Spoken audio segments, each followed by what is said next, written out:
Même maintenant, on suggère encore plus de démarrer avec des B et d'aller plus loin dans la progression en B avant de passer. Il n'y a plus la case passer par une aile freestyle maintenant. De toute façon, les ailes freestyle, il n'y en a plus. Il n'y a plus de marque qui en propose, ou alors j'oublie. Donc on va assez loin avec les B jusqu'à savoir faire les tricks classiques. Et en fait, on aura besoin d'une aile d'accro que pour faire du tumble. Parce que là, une aile classique ne peut plus le faire.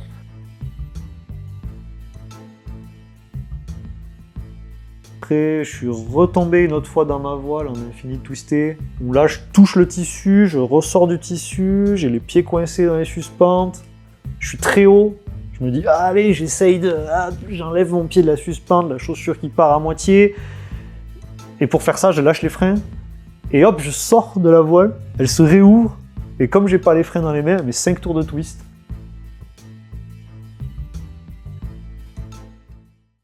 Bonjour à tous et bienvenue sur La Sellette.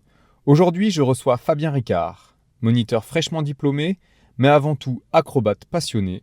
Dans cet épisode, vous allez découvrir les dessous de la discipline de l'acrobatie. Comment commencer, comment évolue cette discipline. Nous allons aussi déconstruire les préjugés dont elle peut être victime. N'hésitez pas à vous abonner pour soutenir mon travail. Bon épisode. Yes, ok. Bon bah Fab, merci de me recevoir chez toi. Avec plaisir. Donc on est à Saint-Hilaire-du-Touvet, Oui. comme d'habitude. Je reçois tout le monde à Saint-Hilaire-du-Touvet. Fab, premier acrobate sur La Sellette que je fais en interview. Hugo un peu. Hugo un peu, ouais. Peu. Un petit peu. On n'a pas parlé trop de ça, Ouais. mais Hugo Chabot un petit peu. Du coup, moi je voulais déjà savoir comment tu avais commencé le parapente, à quel moment, parce que c'est un peu la question que je pose à tout le monde, et je crois savoir que ça date un petit peu. Oui, 2011, le stage init. Alors moi je volais déjà depuis plusieurs années en ULM, j'ai commencé à 16 ans je crois. Ok. Donc j'étais breveté ULM pendulaire et multi-axe. Et à mon club, il y a des gens qui m'ont fait essayer le parapente et je me suis dit que c'était vraiment bien. Et j'ai fait les deux en même temps pendant quelques années. Et puis j'ai petit à petit arrêté l'ULM pour faire du parapente parce que pas de mécanique et on peut en faire à plus d'endroits différents. Et puis le pilotage m'a plus plu que le pilotage métallique, mécanique des ULM. Et toi, tu viens d'où à la base ? De Castres, sud-ouest. Donc j'ai appris le parapente dans les Pyrénées, en Ariège. Ok, et ça fait la formation un peu classique ou comment ça s'est passé ? Est-ce que tu as... Eh ben non, parce que j'avais déjà des heures et des heures de vol en ULM, donc j'ai fait le stage init quand même. J'ai essayé avant de gonfler dans des champs avec des ailes à l'arrache qu'on m'avait prêté, et puis j'ai fait le stage init, après m'être fait traîner dans les champs d'ail. Et par contre, je suis allé voler tout de suite tout seul après. Juste un stage, parce que j'avais déjà l'habitude d'être en l'air, et faire une PTS, faire une PTU, ça m'était tout à fait familier. Et j'ai refait quand même un stage prog 1 an plus tard, mais j'avais fait des dizaines et des dizaines de vols pour faire mes premiers thermiques en fait. Je crois qu'il n'y avait pas trop stage thermique à l'époque, c'était juste deuxième stage, parce que comme je volais beaucoup tout seul, là où j'allais voler, on me disait souvent « Oula, toi t'es jeune, les conditions, c'est fort pour toi, n'y va pas ». Donc j'ai refait mon stage pour aller dans les thermiques, et après j'ai plus jamais refait de stage de parapente. Et du coup, tu parles du premier thermique, finalement, t'accroches un peu tout de suite sur le thermique et le cross, ou est-ce que tu t'accroches plutôt directement sur l'accro ? Eh ben non, alors comment ça s'est passé ? Ça a été d'abord la recherche des thermiques, réussir à rester en l'air, à voler longtemps. Pas mal les vols du soir, soaring aussi, restit. Et après, une fois que j'ai compris comment rester en l'air, me déplacer, ça m'a pas du tout attiré. Ok. Rentrer en stop, galérer, j'arrivais pas. J'étais pas encore non plus bon en thermique, donc j'étais pas sûr de réussir mes transitions et tout ça. Je préférais rester dans mon thermique que j'avais trouvé et voler longtemps. Très rapidement, réussir à reposer au déco, c'était un jeu que j'aimais bien, que je fais toujours beaucoup. C'est quelque chose que partout où je vais voler à un nouvel endroit, j'essaie toujours de reposer au déco, ça me fait triper. Et du coup, à force de rester en l'air et de pas crosser, j'ai commencé à faire des 3-6, des wings, et puis Puis j'ai découvert l'accro sur YouTube et je me suis dit, je vais essayer. Et voilà. Et du coup, ça, t'as un volume un peu pour les gens qui voudraient commencer l'accro. Toi, c'était quoi ton volume avant de commencer l'accro et Ouais. Comment? Parce que là, tu me dis que tu y allais en autodidacte au final, sur YouTube. Ouais. Mais avant, tu t'arrivais à savoir quel volume t'avais de vol un peu ou t'as commencé. Non, je volais beaucoup. Je volais beaucoup en parapente en fait, vol sur site classique. J'étais étudiant, j'avais du temps libre encore à ce moment-là.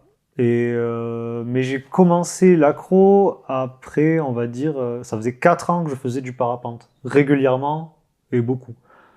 Donc c'est moins rapide que ce que font certains maintenant qui démarrent l'accro très vite après avoir démarré le parapente. Donc j'ai mis du temps quand même à y aller. Ok. Donc à l'époque, comment tu commences l'accro finalement? Là, tu me dis YouTube. Comment on commence l'accro en 2011-2012?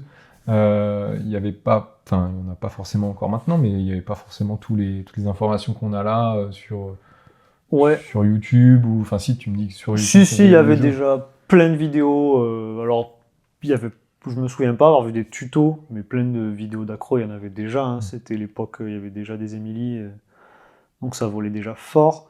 C'est comment on commence l'accro, surtout dans le sud, quoi. En habitant à Toulouse, je volais, je faisais des ploufs à Val-Louron, il y a 300 mètres de gaz, ou alors j'allais à Dourgne, ou alors j'allais à Millau. Donc pas beaucoup d'altitude, donc il fallait thermiquer. Mais assez petit à petit, hein. Les 3-6, les wings, assez rapidement j'apprends la SAT, une fois que je sais bien faire les 3-6. Et après, je me suis mis le chant du Vario aussi, le forum, où j'ai vu qu'il fallait d'abord savoir décrocher. Ouais. Donc j'ai appris à décrocher, mais ça tout seul. Hein. Je me suis préparé comme un grand et je suis allé là où je pouvais avoir le plus de hauteur possible tout seul. Je suis allé à Luchon avec les télécabines au-dessus du golf. Ok. J'étais en rush à l'époque. Ouais, c'est ce que j'allais te demander. J'avais une B, ouais. Donc en rush, tu commences à faire tes premiers décros et tes premiers... Ouais. La base de l'accro, quoi. Décro, SAT, pas plus. Ouais. Et après, j'ai acheté une Freestyle 2. À l'époque, ça se disait encore, il faut avoir une aile de freestyle pour démarrer. Maintenant, on conseille plus ça. Moi, c'était bien, j'ai adoré. Parce que ça plane bien et j'ai pu quand même beaucoup thermiquer et monter quand même avec une aile qui plane bien sur les petits sites où j'avais pas de gaz facilement. Et à partir de là, j'ai commencé à aller à Organia, en fait. Et là, du coup, rencontrer du monde qui fait de l'accro pour de vrai, à pouvoir voir, pas trop eu de copains qui m'expliquaient beaucoup, mais voir les autres faire et avoir de l'altitude illimitée pour faire les hélicos, les Misty, les SAT, les tricks classiques. Ok. C'est quoi les tricks de base pour avoir un bon bagage en accro, pour par exemple faire de la compétition comme tu as fait? Alors la compétition, j'en ai pas fait beaucoup. Hein. Ouais. J'en ai fait juste assez pour avoir les points pour m'inscrire au DE de parapente. Ouais. Donc j'en ai pas fait beaucoup. Et puis pareil, c'était donc il y a les débuts de l'accro pour moi, c'était il y a 10 ans, donc c'était pas le même niveau que maintenant. Et il y a eu un moment où j'arrivais à faire les basiques, on va dire hélico, Misty, McTwist, SAT, SAT dynamique, décro dynamique. J'avais tout ça à peu près bien. En plus, depuis le début, je me suis énervé à savoir tout faire des deux côtés. Okay. Et en compétition, c'est important de savoir voler à droite et à gauche. Parce qu'il y a, il y a quand même une préférence. On est toujours gaucher ou droitier, au début en tout cas. Maintenant, je le suis plus du tout. Mais au début, on est toujours gaucher ou droitier. Donc j'ai appris ça. Ça m'a permis de faire des runs pas dégueulasses en compète. Et par contre, pendant longtemps, il m'a manqué l'infinite que j'ai mis beaucoup de temps à apprendre. Parce que pareil, je suis pas passé par des stages, j'ai voulu apprendre tout seul et ça m'a mis énormément de temps. Avant de réussir. Tout au long de ma carrière d'acrobate, j'ai toujours mal choisi mon matériel et j'ai mis du temps à progresser. Ça veut dire quoi mal choisir son matériel pour des ailes exigeantes en fait. Okay. Des ailes exigeantes en sellette normale, sellette d'accro avec de secours. avec 2 vieux secours pas chers, mais ça, on pourra peut-être en reparler. Je ferais pas ça si je devais recommencer. Et des ailes pas classiques, pas une Emily comme tout le monde, pas une Blackout comme tout le monde, je voulais juste pas faire comme tout le monde. Et aussi, j'ai pris ce que je trouvais d'occasion pas cher, et du coup des ailes plus compliquées, qui font un peu peur. Et c'est un peu le même référentiel que quand tu passes sur une classe supérieure quand tu es en cross et que tu n'as pas encore tant d'heures que ça. Enfin, est-ce que ça ressemble un peu à ça sur, pour moi qui fais du cross, est-ce que la référence c'est ah bah tiens, je passe sur une D mais j'ai pas le niveau. Oui, Ça pourrait être comme oui, ça oui, pourrait on être peut, la même ref. on peut vraiment Et du coup, comparer je à vais ça. voler moins bien parce que je suis sous une D. Oui, bah c'est par exemple, t'as une D, t'as pas le niveau, tu vas jamais accélérer parce que t'oses pas, t'as peur. Mais ça va te limiter encore plus que ça. La voile d'accro classique, les Emily et les Blackout avec lesquels on suggère de démarrer l'accro, maintenant, même maintenant, on suggère encore plus de démarrer avec des B et d'aller plus loin dans la progression en B avant de passer. Il n'y a plus la case passer par une aile freestyle maintenant. De toute façon, les ailes freestyle, il n'y en a plus. Il n'y a plus de marque qui en propose, ou alors j'oublie.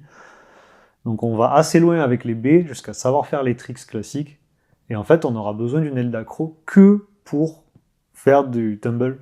Parce que là, une aile classique peut plus le faire. Juste pour resituer, pour que les gens comprennent bien, une aile freestyle, au final, c'est à l'époque, ça te permettait juste pas de faire infinite, etc. Mais c'était pour commencer l'accro, quoi. Ouais, alors c'était vendu comme ça. Et ils essayaient de faire une aile qui plane bien, mais qui est trimée pour faire des tricks. En gros, ça fait la SAT joliment, ça flappe pas quand tu fais une SAT, et ça fait des hélicos joliment. T'as des modèles Ouais, la freestyle de Gradient, freestyle Ok. 2, freestyle 3. En fait, ils ont pris une C, ils ont pris la Aspen, et ils l'ont renforcée. Ils ont rallongé les suspentes pour qu'il y ait plus d'effet pendulaire, et voilà. Il y avait la Mystique, il y avait Nivieux qui avait la F Gravity. Ça, c'était censé être une freestyle école avant d'aller sur la vraie voile d'accro. Et en gros, c'était des ailes d'accro pas trop petites et qui font pas l'infinite. Ok. Mais au final, c'était des ailes souvent plus vénères, plus agressives que la même voile, en vraie voile d'accro de la même taille. Ah ouais. Ouais. Oui, c'est-à-dire que gradient, le dicton gradient dedans, il s'applique vraiment quand tu avais une freestyle, si tu faisais bras au mauvais moment, tu tombais dans la voile. Ah ouais. Alors qu'avec une Emily, tu fais un peu n'importe quoi, elle va s'arrêter plus facilement, plus gentiment. Voilà. Ok, donc ils ont arrêté ce créneau freestyle. Ouais.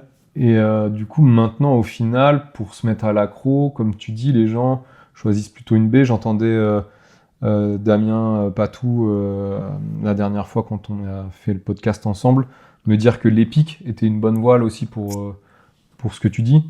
Oui. Toi, tu as des conseils aussi à donner aux gens s'ils voudraient commencer avec une B, comme tu dis, pour aller sur les petites bases. Ouais, alors jusqu'à il n'y a pas très longtemps, il y a 10 ans, n'importe quel B- faisait bien le travail.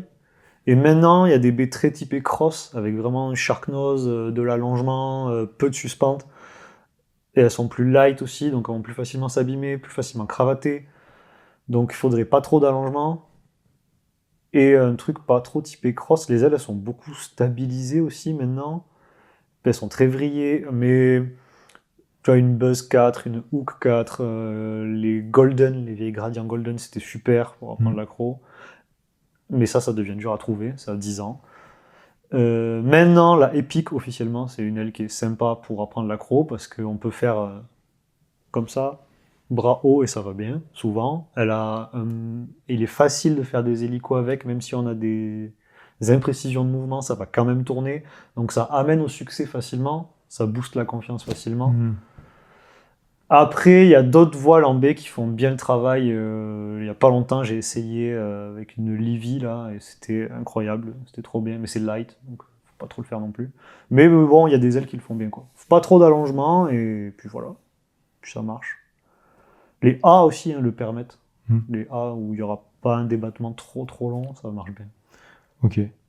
Et du coup, là, pour revenir sur ta progression, à quel moment tu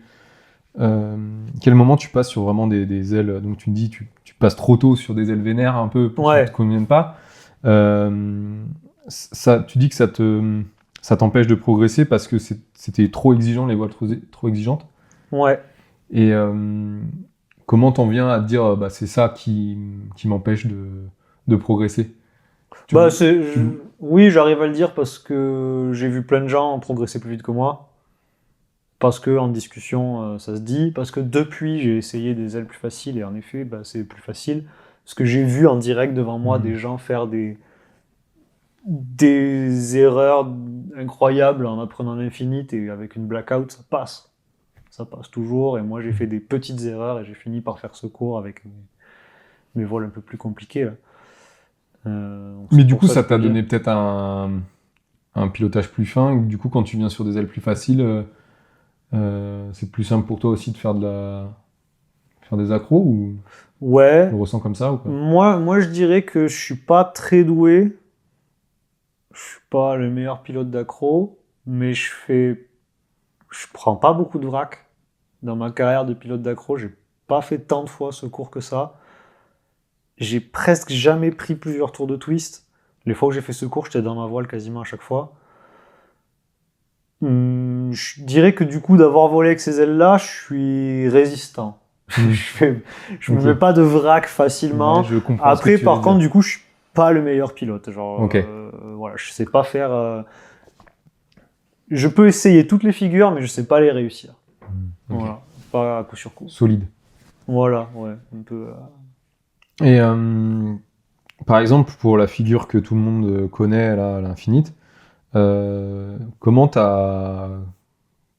tu t'es dit, tiens, je vais aller sur cette figure-là, et ça a été quoi ta progression là-dessus? Parce que moi, à chaque fois, je vois des gens, je me dis, je regarde leur progression, je me dis, ah, il va bientôt y arriver, mais c'est vrai que moi, je regarde un peu avec mon œil de néophyte de l'accro. Bon, il va bientôt y arriver dans quelques semaines, et on sent qu'il y a des vraies étapes. Ouais, Est-ce que tu peux nous expliquer un peu ça pour, pas forcément, je veux pas que tu fasses une formation directe, mais oui, oui, bah, la tienne, du moins, comment toi t'as fait? bah, il y a l'infinite, il y a quand même une théorie générale. Déjà, il faut une aile qui peut le faire, et il faut faire le bon poids sous la voile. Donc en gros si tu as 4,5 kg par mètre carré sur une voile récente, ça va marcher confortablement. Tu peux le faire avec moins, mais on va dire peut-être ça va lentement, ça fait un peu plus peur. Quand même, quand c'est bien tendu, c'est rassurant. Après, j'ai envie de dire, si t'es plus lourd que 5,5 kg par mètre carré, ça va aller super vite. Et du coup, t'auras pas le temps un peu trop vite pour apprendre facilement. Ok. Bon, en gros, il y a une histoire de matos déjà. Et ensuite, il y a des étapes. Hein. L'infinite, ben, en fait, c'est une SAT qui ont des axes et qui finit par tourner verticalement. Donc, il faut passer par la SAT rythmique au début. On fait une SAT qu'on relâche, qu'on reprend, qu'on relâche, qu'on reprend. Et à chaque tour, elle va osciller de plus en plus verticalement jusqu'à tourner tout droit. Ça, c'est la façon école de rentrer en infinite. Après, il faut... L'avantage de la rythmique, c'est que si on comprend plus rien, on fait bras haut, ça sort en 3-6 tout seul, au bout de quelques tours. Donc c'est très facile de sortir. Après, il faut apprendre à sortir de l'infinite rapidement en décrochant la voile. Et après, il faut apprendre à rentrer en inversion. Donc tu as 3 étapes en gros. Faire de la rythmique, apprendre à l'arrêter, puis faire une entrée tumbling et tu sais l'arrêter. Les risques, c'est de rater son rythme, ça engendre des grosses fermetures de la voile, assez soudaines, c'est vraiment, paf, t'as freiné trop tôt, la voile ferme tout de suite.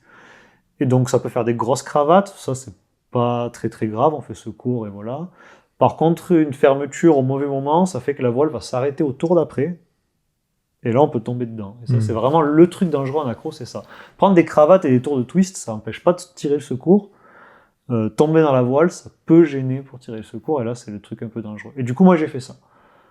Donc j'ai fait, à un moment donné, je me suis dit, bon ben là je veux une vraie aile d'accro, je vais apprendre l'infinite, donc j'ai pris une N-Gravity en 17. La taille était correcte vu mon poids de l'époque, j'étais vraiment maigre, mais la voile un peu technique. Et j'ai essayé à El Hierro, je sais pas si tu en as entendu parler, un site aux Canaries qui est un peu impressionnant. On vole sur des très grosses falaises proches de l'océan, site volcanique là.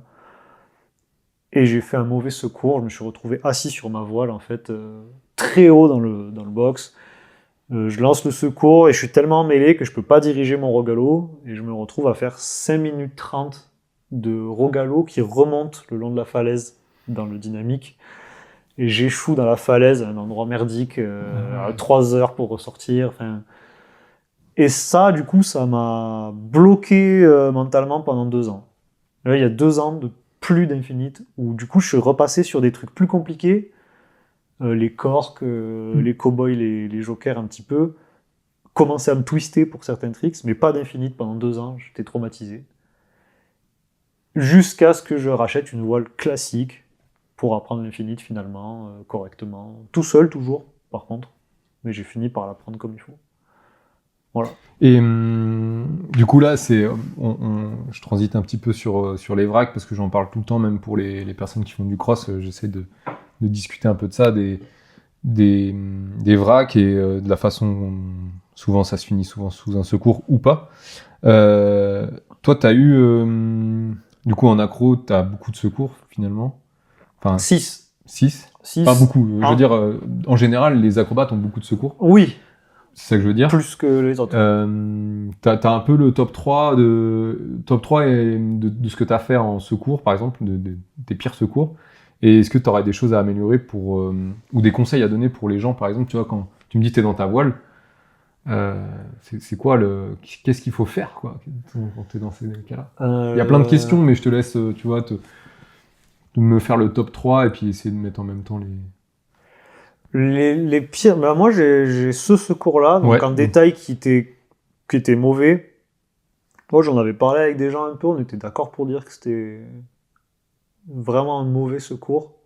Parce qu'à l'Hiro, le problème, c'est que si tu pars derrière la montagne dans le vent, t'es dans des rafales horribles, voire si tu pars trop loin, t'es dans l'océan. Donc là, dans l'océan, mêlé à la voile, t'es capoute. Donc celui-là, il était nul. Tomber dans la voile, c'est pas bien. Cela dit, tomber dans la voile, ça peut arriver. Alors, il y a des vieux trucs qui se disaient avant, bah, tu suis les coutures, et quand tu vois le jour, tu lances le secours, mais bon.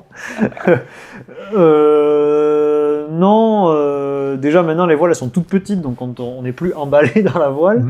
On dépasse d'un côté ou de l'autre. Mais je sais pas quoi dire, à part que si on est dans la voile ou dans les suspentes, il y a plus grand chose de tissu ouvert, donc on va très vite avoir une vitesse verticale énorme. Donc il faut faire ce cours tout de suite, faut pas trop réfléchir. Parce qu'il y a d'autres fois où on va réfléchir avant de faire ce cours. Là, si on est emmêlé, les pieds dans les suspentes ou quoi, sauf si vraiment on a l'habitude de cette situation-là, ça c'est un truc qui devient marrant avec l'accro, c'est qu'on peut avoir l'habitude de faire ce cours après. Non, là, faut faire ce cours, donc l'un, l'autre, les deux, les trois, des fois on en a 3 maintenant, et lancer tout ce qu'on peut.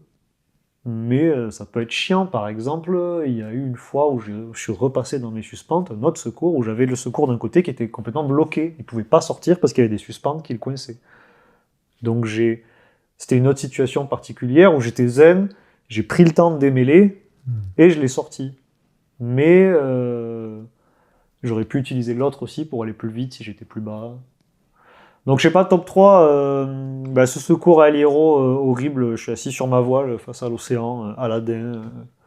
Et après je finis, je me souviens que j'ai le cale-pied dans le coude, je suis ligoté comme ça, et je tourne devant la falaise jusqu'à tomber dans la falaise tout doucement. Parce que vu que j'étais dans l'ascendance, j'arrive tout doucement sur le rocher, donc ça terrifiant. Après, j'ai fait des secours qui n'étaient pas inquiétants. Donc mon tout premier secours, c'est de la merde. Je fais au-dessus de l'eau, à un endroit aussi, ma première sable twistée. Ouah, je sors, je suis trop content. Et avec la vitesse qui me reste, j'essaye de faire une inversion, mais genre trop mal, juste euphorie. Ça fait une énorme cravate, une cravate qu'on peut enlever en décrochant si j'étais à 500 mètres de haut, sauf que là je suis à 100 mètres de haut. Je me dis, bon, bah allez, je sors en secours, je finis dans l'eau. Là, pas le temps d'affaler la voile, rien, mais anecdotique, parce que je tombe dans l'eau, aucun problème. Donc celui-là, vraiment pas grave. Après, le secours à Sabinosa. Après, je suis retombé une autre fois dans ma voile en infini twisté. Donc là, je touche le tissu, je ressors du tissu, j'ai les pieds coincés dans les suspentes. Je suis très haut. Je me dis, allez, j'enlève mon pied de la suspente, la chaussure qui part à moitié. Et pour faire ça, je lâche les freins. Et hop, je sors de la voile, elle se réouvre, et comme j'ai pas les freins dans les mains, elle met 5 tours de twist, et elle commence à tourner, et je me dis, secours, j'étais dégoûté. Ah oui. Mais pareil, là j'étais haut, sur un bon box, donc une pente de montagne avec que des buissons, des gros buissons de 3 mètres de haut, et une seule route. Et donc j'avais un Rogallo, j'ai juste évité la route, posé dans les buissons, aucun problème. Voilà, je suis arrivé à Latero à pied avec mon matos en boule avant que les gens aient remarqué que j'ai fait ce cours.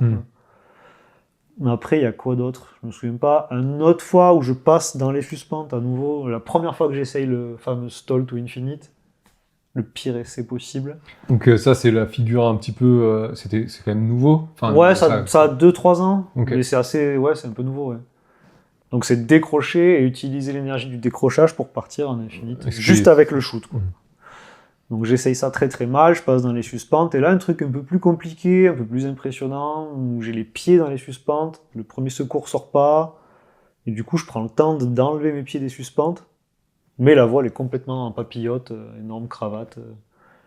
Et là je base, cette fois-là j'avais une sellette cutaway, donc je base et je pose à côté de mon parapente, pas de problème. On peut en parler un peu de ça. Est-ce que ça se fait toujours d'ailleurs, ce système? Et qu'est-ce que toi t'en penses? Est-ce qu'il y a des situations dans lesquelles ça vaut vraiment le coup, d'autres situations où ça vaut pas le coup? Je suppose que quand t'es dans ta voile, le cutaway c'est pas... Le cutaway tu peux pas le tirer si t'es emmêlé à tes suspentes ou dans ta voile, ou si t'as des suspentes autour de la sellette ou quoi. Tu peux le tirer relativement bas, mais pas trop bas non plus, faut pas abuser. C'est vachement bien, c'est vachement safe. Ça va aider beaucoup si tu te mets plein de tours de twist. Tes suspentes, ça devient une corde tressée et tu peux pas affaler ta voile. Et là, ça peut, même si tu tires ton secours, avoir ta voile qui tire vraiment fort d'un côté, avoir l'effet miroir, et là, tu as un taux de chute de merde. Et tu vas t'écraser même si ton secours est bien ouvert parce que tu peux pas affaler ta voile parce que tu as plein de tours de twist. Le cutaway il permet de se séparer de ça. Après, je te disais, moi je prends pas de tour de twist quand je vole, ça m'arrive jamais. Je tombe dans ma voile des fois, mais sinon je prends pas de tour de twist. Donc le cutaway il m'a servi que cette fois étrange où j'avais les pieds dans les suspentes. Je voulais lancer le secours normal, mais il sortait pas, et du coup j'ai pris le temps de faire le cutaway. C'est l'étape à l'envers de d'habitude. D'habitude, on fait cutaway à tout prix, et si on peut pas, on sort le secours normal. Et le cutaway a un seul problème, a deux problèmes. La prévole est plus compliquée, c'est lourd, et en fait t'as une grosse boulette que tu peux faire, c'est d'oublier de connecter le RSL, donc la sangle qui va extraire ton parachute quand tu largues la voile. Et moi je l'ai fait ça. Une fois j'ai volé, j'ai fait je crois 45 minutes d'accro, et au bout d'un moment en l'air je me rends compte que j'ai une sangle qui vole là et j'avais pas connecté mon RSL, et donc si à ce moment là je m'étais mis un vrac et que j'avais tiré la poignée, je serais mort. Ciao. Donc là j'ai revendu mon cutaway. Je me suis dit je veux pas pouvoir faire cette erreur là. Ouais, quand tu dis pré-vol, c'est regarder bien ce système. Ouais. Et t'as un système 3 anneaux aussi qu'il faut vérifier, qui marche bien. Là, je suis repassé à une sellette normale où j'ai 2 secours, un Rogallo, un carré. Ma prévole, elle est simple. Et voilà, il y a des pilotes très bons qui n'ont pas de base parce qu'ils savent faire secours. Je pense que ça fait chier du monde aussi de perdre ta voile. Ta voile, elle peut partir dans le vent à un endroit nul et tu vas peut-être la perdre. Il y a quand même des gens qui choisissent de tomber avec leur voile pour la récupérer facilement. Pour moi, c'est valable quand je vois la Saint-Hilaire, le box, c'est des champs ou de la forêt avec des petits arbres. Je préfère pas perdre ma voile. Ça dépend des endroits.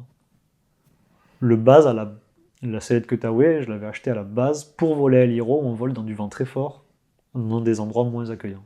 Où là, je voulais être pouvoir libre de me diriger. Ok, je comprends. Ok, et tu m'as dit que tu avais fait un petit peu de compétition quand même. Est-ce que tu arriverais à expliquer comment ça se passe exactement une compétition d'accro? Est-ce que vous avez je sais pas, des trucs imposés comment tu peux décrire un petit peu pour les gens qui connaissent pas du tout Alors il y a en 2 étapes parce que maintenant il y a 2 ligues. Il y a Ligue 1, Ligue 2 en accro. Il y a les qualifiers, c'est où tout le monde qui a le BPC peut s'inscrire et participer.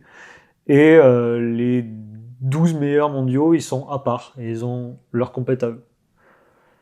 Toutes les compètes d'accro sont au-dessus de l'eau, sauf le World Tour, là, les 12 meilleurs mondiaux, ils ont le droit de faire des compètes au-dessus du sol. Sinon, c'est toujours au-dessus de l'eau. Pour plus de sécu, si on fait secours, c'est mieux de s'écraser dans l'eau, ou même si on fait pas secours. Alors ensuite, comment ça se passe? Il y a une liste de tricks officiels qui existent, que l'on peut faire dans l'ordre de notre choix. Si on fait un trick qui n'est pas dans la liste, je crois qu'on n'a pas de points. Je suis pas sûr, ou alors on a peu de points. Donc il faut faire des trucs qui existent. Quand il y a un nouveau trick qui sort, en général, 1 ou 2 ans après, il est rajouté dans la liste officielle des tricks. Et ensuite, comment ça se passe?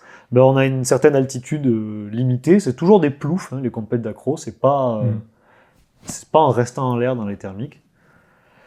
Et on va avoir la note qui est divisée en 3 parties. Je simplifie parce que c'est des calculs un peu chiants. C'est vraiment des tableurs Excel. Mais en gros, il y a 3 parties. Il y a une partie technique, une partie chorégraphie et une partie atterrissage. La partie technique, c'est chaque trick, en fonction de sa difficulté, a un coefficient. Genre, ce trick-ci est coefficient 2 parce qu'il est dur à faire. Celui-là, il est coefficient 1 parce qu'il est facile à faire. Et donc, on choisit les tricks qu'on veut faire en fonction. Et plus ils sont durs, plus on a des points. Mais plus on a des chances de le rater. Qu'est-ce que c'est un trick raté? C'est un trick qui tourne lentement, c'est un trick où il y a une petite fermeture, la voile reste pas bien ouverte, ou alors il monte pas très haut, ça tourne pas très vite. Bon, ça, c'est un trick raté. La partie chorégraphie, c'est est-ce que je vais réussir à faire des tricks à droite et à gauche, des tricks variés, du négatif et du dynamique, et quelque chose de joli, quoi, un truc un peu original. Et la partie atterrissage, c'est que la plupart des compètes au-dessus de l'eau, ça finit par un posé radeau. Et donc, il faut faire un gros 3-6, mettre le stab dans l'eau, faire traîner les pieds dans l'eau et poser sur le radeau. Voilà, ça fait des points comme ça. Et là-dedans, il faut rajouter des bonus, mais c'est dans la partie technique. En fait, si on fait les tricks twistés, on a plus de points. Et si on fait un trick reverse, on a plus de points aussi. Reverse, ça veut dire que je démarre le trick à droite et je le finis à gauche, par exemple. Je change de sens au milieu. Vous n'avez pas de combinaison à imposer quand la compétition commence, le jury qui dit va falloir faire telle figure dans un run et tout le monde a le même run. Alors il y a des trucs rigolos qui se font parfois. Alors cette année, il n'y en aura pas, je crois. Il y a eu chaque compète avait ses propres règles et il y a eu des fois où, par exemple, les quarts de finale, il y avait ces 2 pilotes en quart de finale. Ils faisaient des battles l'un contre l'autre. Et le pilote, il y avait un pilote, il tirait au sort, il y a un pilote qui décidait du premier trick, et le deuxième, il décidait du dernier. Et au milieu, il faisait ce qu'il voulait. Il y a eu des trucs un peu comme ça, mais le jury, il n'y a pas de programme imposé. Alors, il y a eu des années de compète où, en fait, les tricks qui valaient le plus de points étaient connus, et du coup, tout le monde faisait le même run, tout le monde faisait le même enchaînement pour avoir le plus de points possible. Là, ça change parce que ils ont retravaillé les règles pour que ce soit plus sympa et qu'il y ait plus d'ouverture à la nouveauté et à la variation, quoi. Donc, mais à part ma connaissance, il n'y a pas eu de compète avec tricks imposés. Et il y a eu quelques éditions d'un truc super, mais qui n'existe plus. C'était les Acro Games à Organia, où là, c'était des battles, c'était 2 pilotes en l'air dans le thermique en même temps. Et il y en a un qui faisait un enchaînement de 2 figures, ce qu'il voulait. Même un truc qui n'a jamais été vu avant, et l'autre, il devait réussir à le refaire. Et après, c'était élimination comme ça. Et donc là, à cette compète-là, il y a eu plein de world first, des trucs que personne n'avait jamais fait, qui ont été sortis là. Ça, c'était marrant. Bonne ambiance. Ouais, ça a amené plus de nouveautés, c'était cool. Ok. Voilà. Après, une compète d'accro, du coup, comment ça se passe? C'est chacun son tour. Du coup, c'est un peu long, parce que à chaque fois, il faut attendre qu'un pilote ait fini, que le bateau prenne du radeau ou de l'eau, parce qu'en général, on rate le radeau et l'amène au bord avant qu'il y ait l'autre pilote qui arrive. Et du coup, souvent, on peut faire que 2 vols par jour, parce qu'à chaque fois, il faut faire sécher tous les secours de tout le monde. Donc quand il y a 60 secours à faire sécher et à replier, ça prend un peu de temps. Et pardon, le truc le plus important, on n'a pas le droit de faire 2 fois la même figure de toute la compète. Si je fais un Misty Flip, je peux faire un Misty Flip à droite, puis un Misty Flip à gauche, et après j'ai plus le droit de le faire. Il faudra faire autre chose. Ok. Ouais. Bon, ça c'est quand même bien expliqué finalement. C'était pas... J'espère. Pas si compliqué que ça. Non, ça va. Après, il y a les histoires de coefficients, de bonus twistés, machin. Donc en fait, il y a des tableurs Excel pour faire les runs, mais les règles, non, sont pas... On n'a pas le droit de faire 2 fois la même figure. Il faut faire des gros tricks qui valent des points. Et il faut faire à droite et à gauche, et que ça enchaîne. Ok, et Toi, t'avais fait quoi comme petite compète pour ta CFD? T'avais fait des choses... Moi, j'ai pas fait grand-chose. J'ai fait Hydroland, une compète en Italie, dans les Dolomites, là. Donc ça avait à peu près bien marché. Parce que j'avais... Bah, moi, ma qualité, c'était d'arriver à enchaîner les figures simples que je savais faire et à finir pile au-dessus du radeau et à réussir à poser à peu près sur le radeau. Là où à cette compète-là, il y avait d'autres pilotes qui faisaient des figures vachement plus compliquées, mais ils les enchaînaient pas. Ils faisaient un tricks, puis un peu de ligne droite, puis un tricks, puis un peu de ligne droite, et du coup c'est moins joli, c'est pas le flow. Donc j'avais un peu marché là. J'avais fait un rock accro à Roquebrune et un King of Brenta à Molveno où j'ai cassé ma voile au vol d'entraînement la veille. Et du coup, un gentil Suisse m'a prêté une Émilie pour la compète. J'avais jamais volé en Émilie et j'ai fait avant-dernier. Catastrophique. Pas pire, j'allais dire, mais... Pas pire. Mais bon, c'était comme ça. Ok, du coup, ça te permet d'avoir quand même tes points pour le monitorat. Ouais. Là, ça fait combien de temps que t'es moniteur maintenant? Depuis 2020, diplômé en 2022. Ok. Donc ça fait 3 ans que je suis diplômé, mais j'ai 5 saisons d'expérience du coup. Ok, et puis Voilà. du coup, là, ça fait 3 ans ici à Air Alpin. 4 ans à Air Alpin. 4 ans à Alpin Saint-Hilaire. Et du coup, comment ça se passe enfin, j'allais dire. Parce que, enfin, pour tout vous dire, on a parlé un petit peu de la formation accro tout à l'heure, et je pense qu'on va peut-être partir un petit peu là-dessus. Ouais. Il y a des stages cross qui existent effectivement dans les écoles, et on parlait de la formation en accro qui commence à tout doucement montrer le bout de son nez. Parce que là, effectivement, toi, tu apprends tout seul. Je pense qu'il y a plein de gens qui ont appris tout seul. Mais aujourd'hui, moi, demain, là, j'ai envie de me mettre à l'accro, mais je suis pas téméraire. Je vais peut-être chercher une formation, quelque chose, mais il n'y a rien qui existe potentiellement. Ouais. Est-ce qu'il y a des choses qui se mettent en place? C'est ce que tu me disais? Oui, alors tout seul, c'est pas tout à fait vrai non plus. Moi, j'étais un peu trop tout seul, je crois, mais par contre, on est avec les copains, avec du monde. À Saint-Hilaire, il y a une grosse motivation du club des acrobates quand même, qui volent entre eux, qui se débriefent entre eux, qui se donnent des conseils. Donc c'est pas vraiment tout seul, mais c'est pas cadré par contre. Pour l'instant, il n'y a pas trop de formation cadrée. Ce qu'on peut faire pour l'instant, c'est se payer un stage civ orienté accro. On y va avec une aile d'accro et on dit au civer, eh ben moi je voudrais faire telle figure ou telle figure. Du coup, ça fait que ça coûte cher, c'est pas tout le monde qui peut faire ça. Et bon, mon avis personnel, c'est que c'est vraiment bidon parce que ça se passe à Annecy où il n'y a pas beaucoup d'altitude et on fait 2 ou 3 vols dans la journée, j'en sais rien. En fait, on va faire 6 minutes d'accro dans la journée. C'est quand même pas beaucoup. L'aller au-dessus de l'eau, c'est vachement bien pour débloquer un truc qu'on n'a jamais fait. On est stressé, on n'est pas sûr de ce qui va se passer. J'ai jamais fait de McTwist de ma vie. C'est un truc où il y a beaucoup de gens qui ratent et qui font secours.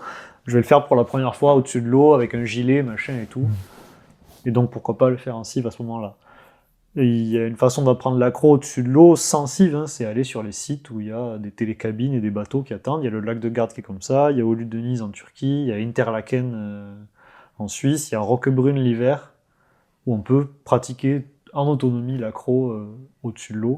Et du coup, on est quand même vachement plus en sécurité qu'au-dessus du sol. Au-dessus du sol, ce qui est bien, c'est qu'on va trouver des sites où on a plus de rendement, on peut faire plus de runs par jour, ou carrément rester en l'air, dans le thermique ou dans le dynamique, comme à Organia ou à El Hierro. Donc la formation, c'est ça, pour l'instant. C'est la bite et le couteau, quoi. Et les copains, ou du civ. Et par contre, il y a des nouveaux trucs qui se mettent en place. J'ai entendu parler il n'y a pas longtemps de peut-être stage d'initiation à l'accro, donc ça serait pas déconnant. Ça serait... je crois pas qu'il s'agissait de guider des manœuvres en direct, mais plutôt de comment aborder l'accro correctement. Et maintenant, on connaît... je trouve qu'il y a plus des lignes directrices qui mènent à l'accro rapidement, en fait, parce qu'il y a... J'ai l'impression, moi, qu'il y a plus de monde qu'avant qui se met à l'accro rapidement. Moi, comment j'ai pratiqué, et mes copains, comment ils ont pratiqué il y a 10 ans, On faisait beaucoup de parapente, on s'ennuyait en l'air, et on s'est dit, on va faire des trucs en l'air, des loopings. Et on a pris un deuxième secours en ventral avec notre sellette école, là, à la ZEB, et on a fait des trucs. Et maintenant, il y a plus de demandes, j'ai l'impression, qu'avant, de gens qui veulent avoir une ligne directrice de progression, de dire je veux faire de l'accro, je fais comment. Et par contre, on connaît les clés du succès maintenant, c'est avoir du bon matos, dans quel ordre on change de matériel, et dans quel ordre on apprend les figures, comment on les fait.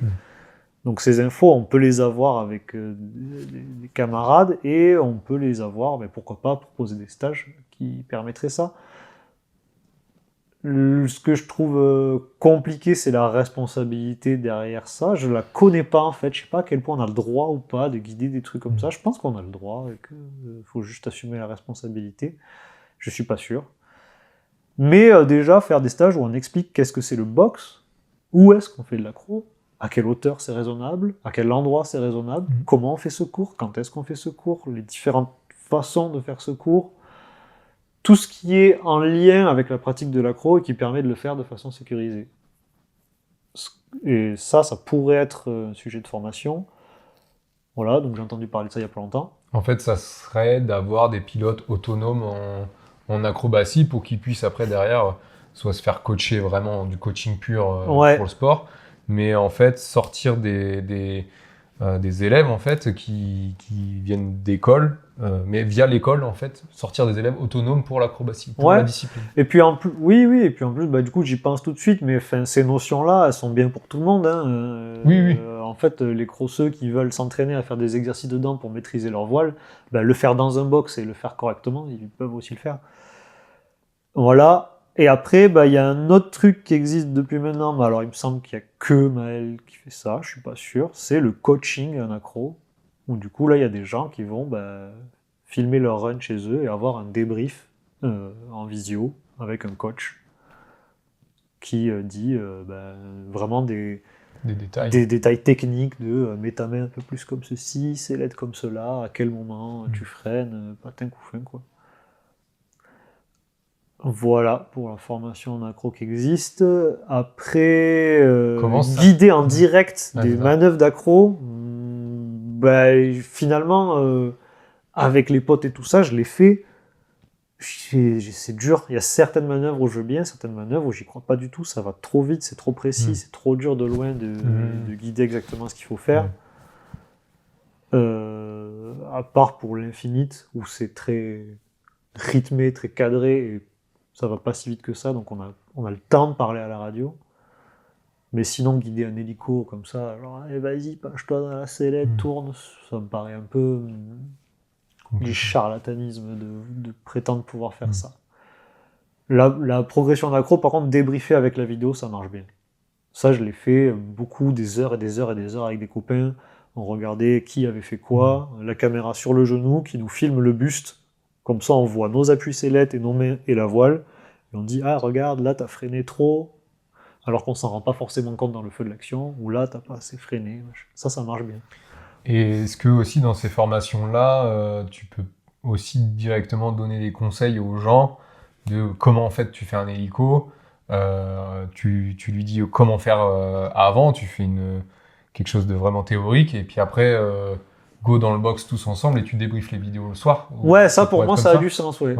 Pas guidé en direct, mais c'est ce que j'en ai parlé, j'ai essayé de faire là l'an dernier, que je vais essayer de refaire aussi, c'est des stages d'accro orientés sur un seul trick, où du coup on fait un briefing vraiment chiadé, genre vraiment bien réfléchi, bien poussé. Moi, j'ai voulu faire ça, genre un stage sur une seule figure, où comme ça, tout le monde a le même briefing, comme ça, je peux faire un briefing de 2 heures, parce que tout le monde doit faire la même chose. Comment on l'amène, et on le fait ensuite dans le box, et ensuite débrief vidéo. Et autre chose, c'est que du coup, dans le box, à la radio, il y avait quand même la radio pour déjà motiver les gens. Allez, vas-y, t'inquiète. Donner peut-être un timing, mais sur une partie du truc seulement. Par exemple, l'Infinite. L'Infinite, on va faire un tour et demi d'élan en 3-6 face planète, et ensuite on inverse tout et on rentre en Infinite. Donc nous, on avait fait ça comme stage avec des copains, là. Et on s'était mis d'accord pour briefer que certaines choses précises. Se mettre en 3-6, ils savent le faire. Tirer comme des ânes et relâcher au bon moment. Enfin, on avait briefé à quelle force il faut tirer, comment relâcher, on l'avait expliqué ça, mais je le disais pas à la radio, je disais juste top quand est-ce qu'il fallait lancer la manœuvre. Parce que avec la force centrifuge, un peu perdu, c'est la première fois qu'on le fait, on a besoin quand même du moniteur dans l'oreillette qui nous guide. Et du coup, on avait des mots-clés, genre top, sort, genre arrête tout, annule. Il y avait box. Moi, je pouvais dire à la radio box, si le mec il partait, il dérivait trop, il venait au-dessus du sol, reste au-dessus de l'eau. Donc des trucs très précis comme ça, mais pas de guidage en direct de la manœuvre. Pour moi, ça va trop vite, c'est pas possible à faire. Donc ça, c'est un truc qui a fonctionné, en tout cas. C'est un peu les balles du ciment aussi de la formation accro, quoi, finalement. Ouais, voilà, c'est... oui, par rapport à ce que tu disais, genre, maintenant, du coup, j'ai l'impression qu'il y a des gens qui voudraient plus se former de façon un peu cadrée en accro. Et ben moi, c'était un peu essayer de répondre à ça que j'ai voulu faire. Et ensuite, je me tarde de voir qui va proposer quoi. Il y a ces histoires de coaching en ligne, il y a ces histoires de peut-être stage d'accro sur savoir les bases, comment se mettre dans le box, tout ce qui va autour. Il y a d'autres gens qui vont avoir d'autres idées. Mais vu comment l'accro se développe, je pense que ça va trouver un cadre au bout d'un moment, forcément. De toute façon, c'est pas plus mal non plus pour des gens qui seraient un peu isolés, qui auraient besoin, qui seront loin. Comme tu dis aussi, ça peut servir pour des crosseux qui voudraient juste se dire « Ah ok, on m'a dit qu'il fallait faire 2-3 accros avec sa voile. Ok, il y a le CIF qui existe, mais est-ce que c'est pas un plus si je vais juste faire 2-3 hélicos avec ma baie et que je sais quel box, quel truc Ouais. Tu vois ? Direct hélico, Non, je sais pas. Je dis hélico, mais... Non, mais oui. Mais en fait, c'est juste refaire ce que tu as fait en CIF pour un crosseux, par exemple, mais le faire correctement. C'est ça. Où est-ce qu'on le fait ? Ouais. Au-dessus des arbres, au-dessus des C'est ça, maisons. si tu veux le répéter, quoi. Voilà, Ouais. et je vois, Pas se lancer. cachés latéraux, je vois souvent des gens faire des exos. Ça se voit, les gens qui ont eu CIV samedi, dimanche, et qui le lundi viennent à Saint-Hilaire refaire ce qu'ils ont fait, mais ils le font pas au bon endroit, Voilà. ça se voit, par exemple. Ou trop bas, Mm. ou voilà. Donc il y a tout ça à mettre en place, à expliquer, ouais. Ouais, ok. Et comment tu penses que la FFVL, elle prendrait le truc, comment elle prendrait le pas là-dessus, sur des formations dans les écoles, pour aussi, parce que le fait d'être fédéré, ça amène il y a peut-être une spécialité à avoir, quand t'es moniteur, tac, t'as cette spé accro, et donc toi, tu peux faire ça. Comment tu pourrais... Après, je sais pas si t'as répondu à tout ça déjà, mais... Ouais, non, mais je me demande si je suis en train, du coup, de penser à la même chose pour le cross. Il n'y a pas de spé cross, c'est les moniteurs qui se sentent légitimes de le faire qui le font, je trouve. En cross, c'est assez... Ouais, c'est vrai. Le cross, moi, les stages cross avec des gens trop forts, vu que j'en fais pas beaucoup, je veux pas le faire, parce que je me sens pas légitime, genre, je suis pas assez fort en cross pour le faire. Du coup, les moniteurs de cross... Les moniteurs ne font pas de stage cross s'ils sont pas forts en cross, j'ai l'impression, hein. L'accro, c'est un peu différent. Je suis pas sûr qu'on ait besoin. T'as pas besoin de faire l'accro en même temps que les gens. N'importe quel farfelu pourrait s'improviser moniteur d'accro. Je sais que. J'ai entendu des histoires en CIF de gens qui n'avaient pas forcément les compétences et qui se mettaient à guider des trucs. Du coup, est-ce qu'il faudrait une formation en plus pour les moniteurs pour pouvoir guider ça ? Je sais pas. Faudrait vraiment du coup définir l'accro, du coup, parce que c'est quand même une vaste question qu'on a souvent. À partir de quand c'est de l'accro, à partir de quand c'est juste du pilotage. Est-ce que c'est le matos, est-ce que c'est la manœuvre La limite, elle est pas claire. C'est dégradé, ouais. Voilà. Est-ce qu'il y a beaucoup de gens qui vont prendre la responsabilité de faire ça ? Je sais pas, parce que l'accro, ça... moi, j'ai moins peur quand je fais de l'accro que quand je fais du cross, mais... Oui, ça peut être dangereux quand même. La fédé là-dedans, je ne sais pas. Ouais, non, mais si je te pose la question. Ouais, je ne sais pas pour l'instant. C'est les questions que je me pose comme ça. Il y a eu, tu vois, il y a eu récemment, l'an dernier, il y a eu des prises de contact de gens du coin avec la fédé pour proposer un BPC accro, par exemple. Parce que pour pouvoir s'inscrire aux compètes d'accro, il faut avoir le BPC. Mais pour avoir le BPC, il faut avoir fait un peu de cross. Et il y a des gens qui font pas du tout de cross et qui veulent pas en faire, et qui voudraient pouvoir faire des compètes Mmh. d'accro. Et du coup, il y a eu la question qui s'est posée, ouais, mais on peut pas avoir un BPC accro. Moi, je sais faire les tumbling twistés, et j'ai jamais fait de cross. Je sais voler. Et du coup, bah, déjà, rien que ça, je crois que ça a buté. Les discussions n'ont pas abouti. L'accro, c'est quand même quelque chose qui est un peu marginal. Il n'y a pas beaucoup de monde qui en fait. Il faut garder ça à l'esprit. Hein. C'est un peu visuel. On le voit beaucoup. C'est plus photogénique sur Instagram ou quoi. Mais il n'y a quand même pas grand monde qui en fait. C'est souvent assez peu connu des vieux pilotes. Donc, je suis pas sûr que ce soit facile d'avoir une réponse de la Fédé rapide et Oui. adaptée à cette question-là. C'est sûrement pour ça qu'il n'y a pas encore toutes ces formations et que là, on voit bien les jeunes sur Saint-Hilaire qui finalement se mettent une motive entre eux et Ouais. ça marche bien comme ça. Et on a l'impression que maintenant, chaque génération se donne un peu le relais en disant, en se formant et puis ils apprennent aussi sûrement, enfin comme tu dis. Ouais. Mais moi, tu vois, avec cette histoire de BPC accro, j'ai grincé au début. Parce que je me suis dit, moi c'était cool comme j'ai appris, quoi. J'ai appris, je suis allé dormir dans ma bagnole pendant des mois en Gagnat, tous les étés, Oui, t'avais le apprendre avec mérite. les copains. Ouais. Je sais pas si c'était le mérite, mais c'était, ouais, on est là, on se douche dans la rivière, c'est rigolo, et on met du temps, et on galère. Moi j'ai aimé ça. Et là, de me dire, ils veulent mettre du cadre, ils veulent mettre des règles, c'est chiant, c'est bien tant qu'on est caché, qu'on est dans notre coin. Ma première réaction, ça a été ça. Après, je me dis maintenant, bah non, en fait, il y a des gens qui veulent du cadre et ça peut donner une façon de progresser plus sérieuse à certains, plus en sécurité à certains.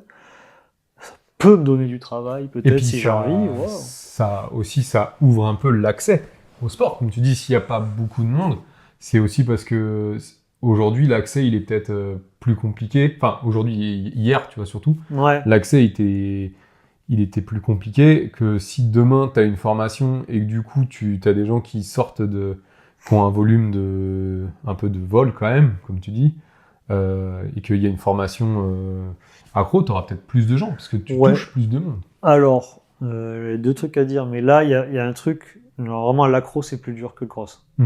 Vraiment. Oui. Du coup, il n'y aura jamais autant de monde. Ouais. Il y a des gens qui arrivent à faire des beaux crosс, qui font 30-40 heures de parapente par an, des fois le week-end, et ils arrivent à faire des beaux crosss, à s'amuser en l'air. Si tu veux t'amuser en accro, ça suffit pas du tout. Et du coup, ça va toujours limiter le nombre d'acrobates. Plus le nombre de gens qui détestent la force centrifuge. Genre, il y en a qui... souvent, on aime ça quand on en fait. Hein. On y va aussi pour ça. Hein. On est là, première SAT, on est collé, on est là, ouais, c'est trop cool, je veux refaire. Il y a des gens qui détestent ça. Il y en a plein de pilotes de parapente qui n'aiment pas ça. Donc déjà, tu élimines beaucoup de monde. Les gens qui font seulement quelques dizaines d'heures de vol par an, pour pouvoir s'amuser en accro, franchement, ça va être dur, quoi. Ça va être, je pense que ça va être frustrant. Ou alors, j'aimerais bien avoir des exemples de gens qui arrivent à progresser, mais j'ai un peu du mal à y croire. Donc déjà, on élimine du monde. Donc avoir beaucoup de monde, je sais pas. Du coup, c'est pour ça aussi que peut-être c'est toujours pas fédéré, cadré. Parce que pour l'instant, on est quelques-uns. C'est vrai qu'il n'y a pas beaucoup de monde. Quelques-uns très visibles, mais quelques-uns, quoi. On se connaît tous. Hein, ouais, il n'y a pas beaucoup de monde. Moi, je suis pas... J'ai jamais été champion du monde, mais je connais presque... Enfin, je connais beaucoup de monde. Parce qu'on n'est pas nombreux, quoi. On dirait pas comme ça, parce qu'on est... Effectivement, on a ce truc aussi, on baigne là-dedans, du coup, surtout, comme tu dis, c'est photogénique, du coup, tu en vois partout. Oui, en fait, il n'y a pas tant de monde que ça par rapport aux pratiquants de cross. Par rapport aux pratiquants de parapente. Il n'y a pas grand monde. Ouais, c'est vraiment une niche complète. Ouais. Donc, est-ce que ça vaut le coup de la formation du coup, est-ce qu'il faut que je sais pas si la Fédé va trouver quelque chose là-dedans, j'en sais rien. Par contre, proposer des formations, je pense que maintenant, il y a des gens qui aimeraient bien avoir accès à ça. Il me tarde de voir ce que ça va donner. Et ça m'intéresse. J'étais réticent au début, très franchement, mais là, maintenant, je me dis, soyons pas vieux cons, voyons voir ce qu'ils font, quoi. Et en parlant de nouveautés, est-ce que, là, juste pour fermer la parenthèse accro-formation, mais quand même rester dans le monitorat, est-ce que toi, tu as des choses sur tes années de moniteur sur lesquelles tu verrais du changement en bien sur certaines choses, sans faire de polémique, hein, juste est-ce que toi, il y a des choses que tu fais différemment que ce qui est préconisé? Est-ce que tu considères que le cadre il est cool, que propose la FFVL et les écoles dans lesquelles tu as travaillé? Est-ce que tu as des choses à nous redire sur le cursus qui est proposé? Ouais. Et est-ce que toi, tu aimerais améliorer ou pas d'ailleurs? Moi, j'ai une bonne expérience. J'ai travaillé que dans 2 écoles, à Parapente Planète, au Carreau d'Arrache et à Air Alpin, et c'était bien. J'étais content de ce qu'on faisait dans ces écoles-là. À Saint-Hilaire, on s'applique. Il y a bonne ambiance déjà entre les différentes écoles, ça c'est chouette. Et tout le monde essaye de faire des choses cohérentes, j'ai l'impression. J'ai vu des choses un peu border des fois, hein. Il y a de tout, hein, dans les moniteurs de parapente. J'ai une copine qui a fait un staginite dans une école une fois, qui a fait plein de vols, mais qui a rien compris à ce qu'elle a fait. Elle est venue refaire un staginite l'année d'après, tu vois, parce que son premier staginite, elle avait volé, mais elle avait rien compris, quoi. Donc il y a vraiment à boire et à manger comme dans les écoles de parapente. Moi, pour l'instant, j'ai vécu des trucs sympas, des trucs très chouettes. La Fédé, là, il y a eu quand même beaucoup de discussions l'hiver dernier, SGS, machin, tangage, roulis, tout ça. Bon, bah, c'était de la politique, c'était désagréable comme moment de discussion, parce que c'était conflictuel. Et il en sort du bien, pour moi.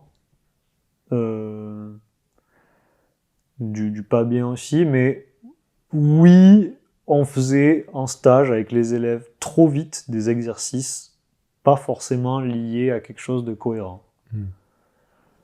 En 4e vol de sa vie, quelqu'un, on lui fait faire du tangage. En fait, il s'est pas encore tourné à droite et à gauche correctement. Ouais, ça avait pas de rapport. Je pense qu'il y avait un gros facteur, c'était qu'on a l'habitude de le faire. Depuis toujours, on fait du tangage. C'est rigolo. Les gens à qui ça plaît, ils s'amusent comme des fous. Il y a des gens que ça traumatise. Et c'est aussi, ben, en fait, on a l'habitude, le jeudi on fait ça, le vendredi on fait ça. Bon, ben voilà, on va faire du tangage. Ben, du coup, ces discussions de tangage, roulis, interdit, machin, ben, ça a fait réfléchir, ça a fait se dire, ok, on prend plus le temps. On fait plus de vols au début, on fait pas tout de suite des exercices. Déjà, être en l'air zen, être en l'air, faire des beaux virages, et ben, faire des nouveaux exercices. Et puis vraiment réussir à les mettre dans un contexte, il faut que ça serve, quoi. Et il y a eu de la grosse merde aussi. Interdire le tangage et le roulis, c'est débile. Parce qu'il y a des gens qui vont vouloir le faire, il y a des gens avec qui ça va être pertinent de l'apprendre, on a le droit de vous... Enfin, un parapente, c'est une balançoire, hein. Donc on a le droit de vouloir faire de la balançoire en l'air, si c'est bien briefé, il n'y a pas de problème. Donc c'est nul d'interdire, mais par contre c'est bien que ça ait incité à le faire mieux. Voilà. Et du coup, moi maintenant, je fais d'autres exos. Ça t'a poussé à réfléchir sur ta façon d'apprendre sur les débuts, quoi. Ouais, carrément. Oui, sur les tout débuts, ça m'a fait changer mes exercices. Après, j'ai des élèves, des fois, qui demandent, qui en ont vu, qui en entendent parler du tangage. Ben, on fait un peu pour voir, mais il faut bien l'expliquer. J'ai vu des accidents de tangage, mais d'exo mal briefés. En fait, si on briefe mal quelque chose, on peut avoir un accident au décollage, à l'atterrissage, en rentrant dans le camion. Donc, il faut juste prendre le temps de bien faire les choses. Ouais. Et tu penses que le cursus pour l'autonomie, il est trop court ou... Moi, je suis content qu'on puisse faire ce qu'on veut. J'ai appris comme je voulais le parapente, ça m'a fait plaisir. Si on oblige à faire un cursus plus long, est-ce qu'il y aura moins d'accidents? Il y aura peut-être moins d'accidents dans le cursus, mais des gens qui apprennent tout seuls dans leur coin et qui font de la merde, il y en aura quand même, je pense. Non, moi je trouve que pour l'instant, le cursus qu'on propose, il est pas mal. Et je le vois, les élèves, il y en a qui viennent chercher juste ce dont ils ont besoin et ils vont voler tout seuls après et ils y arrivent. Il y en a qui le font pas très bien. Et il y en a qui veulent plus de stages et qui reviennent en stage. Et on est capable de leur proposer une formation plus vraiment détaillée et tout. C'est bien, ces gens-là veulent faire comme ça. Mais que ceux qui n'en ont pas besoin puissent avoir le droit de voler tout seul, Oui, sans les brevets obligatoires c'est ou ça. quoi. Ouais, là, C'est bien, il y a des gens qui arrivent très bien en fait. Ouais. Donc, bon. Oui, parce qu'il y a chaque profil est différent. T'as des gens qui ont besoin vraiment du cadre, d'autres qui en ont pas besoin. Juste un petit coup d'élan sur Init et voilà. Après, quel conseil je prends je picore un peu à droite à gauche pour commencer tout seul réellement. Enfin, pour progresser tout seul. Ok. Et du coup, ça m'amène à ma question. Pour toi, c'est quoi un bon pilote? Ah.